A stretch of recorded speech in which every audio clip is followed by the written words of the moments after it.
Let's move to the West Bank now. Violent clashes erupted in the region, which claimed at least 8 lives in 2 separate incidents after the Gaza Hospital strike that has resulted in hundreds of casualties. Anger is growing among people. Palestinians are also questioning their own leadership and have accused them of inaction. The West Bank is administered by the Palestinian Authority, which is dominated by Hamas rivals Fatah, that is led by the 87-year-old Palestinian President Mahmoud Abbas. Now, 13 days have passed and there is no end to violence in Gaza.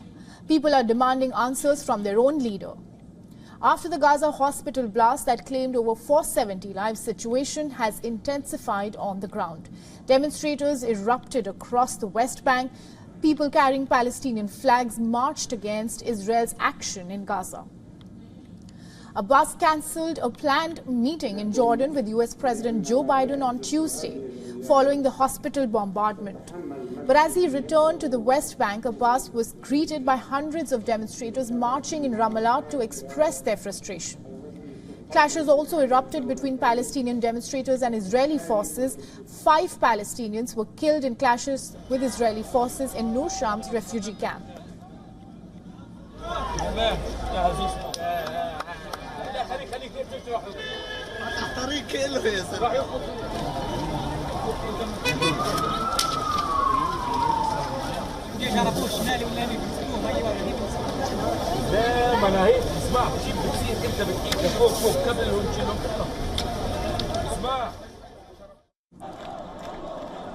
Now, earlier on Thursday, 3 Palestinians, including 2 teenagers, were killed in a separate incident near the town of Shukba in West Bank.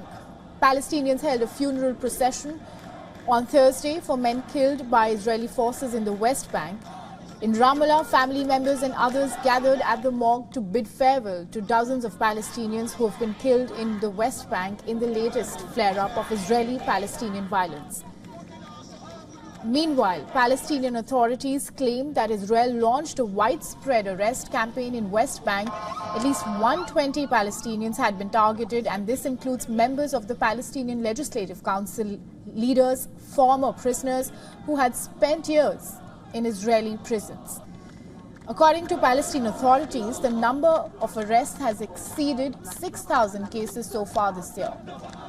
Head of the Palestinian Prisoners Affairs Authority says that those incarcerated in Israeli jails face starvation and thirst.